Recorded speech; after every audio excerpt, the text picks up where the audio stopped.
Boards की तैयारी। इसी तैयारी में आज पढ़ेंगे माता का आंचल। चैप्टर के नाम की बात करें तो माता का मतलब तुम सब लोग जानते हो, हम सबकी माँ होती है और बहुत ही अच्छी होती है। और आंचल की बात करें तो वो साड़ी का एक पार्ट होता है जिसमें अक्सर बच्चे जाकर छुप जाते हैं।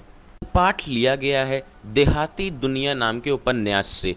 और इस पाठ की शैली यानी कि इस पाठ को लिखा कैसा गया है तो इसे आत्मकथा टाइप का लिखा गया, जैसे कि ऑटोबायोग्राफी हो। तो लेखक अपने आप को ही इसमें कैरेक्टर बताकर स्टोरी शुरू करता है।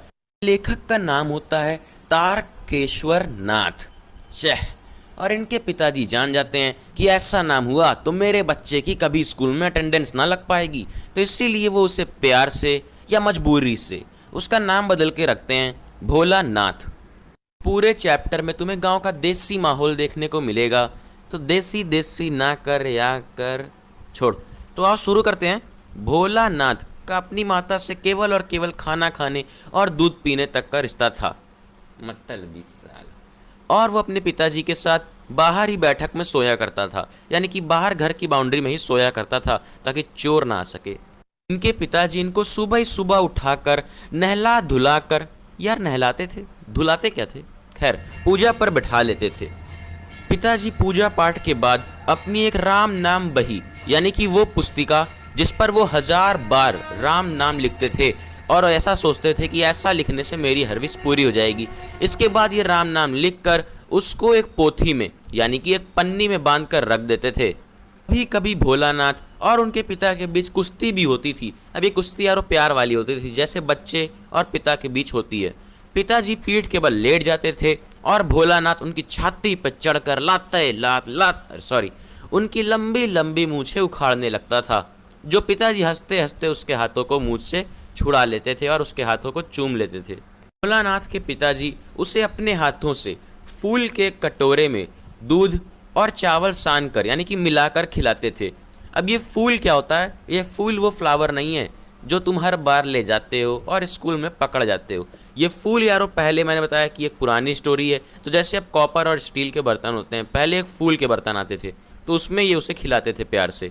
बात करते हैं कि माता जी ने कैसे खाना खिलाती थी। तो माता जी भोलानाथ का पेट भरने के बाद भी पेट में खाना ठूंसते जाती थीं बड़े ही प्यार से, क्योंकि वो क्या करती थीं कि थाली में दही और चावल सान कर यानी कि मिलाकर अलग अलग नाम से, जैसे कि तोता, मैना, चिड़िया, कबूतर, हंस, मोर, बिल्ली, चूहा आदि के बनावटी नाम से कवर बना बनाकर खिलाती थीं कि जल्दी खा लो वरना ये सारे पक्षी उड़ जाएंगे, और भोलानाथ सब खा जाता था। अब बात करते हैं कि उस समय में बच्चे खेल क्या खेला करते थे। तो भोलानाथ के ही घर पर सारे बच्चे जमा हो जाते और घर के चबूतरे यानी कि घर के सामने जो थोड़ा सा जगह होती है उसके एक कोने को नाटक का घर बना लेते। बाबूजी की नहाने वाली चौकी यानी कि जिस पे बाबूजी अपना चौका रख के नहाते थे उसको अपने नाटक का मंच बना लेते थे।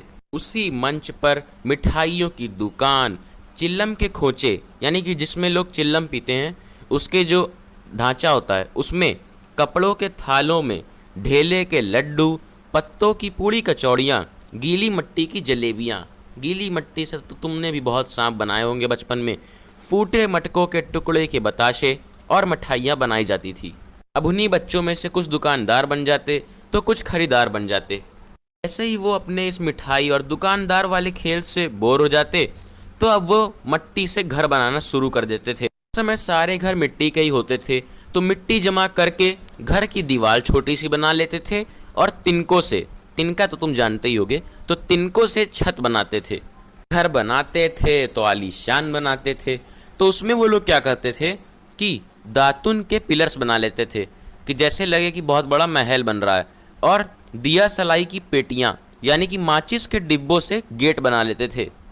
इसी तरह से अगल बगल से और कई सामान जमा करके वो लोग बनाते थे जियोनार यानी कि खाना, नकली खाना।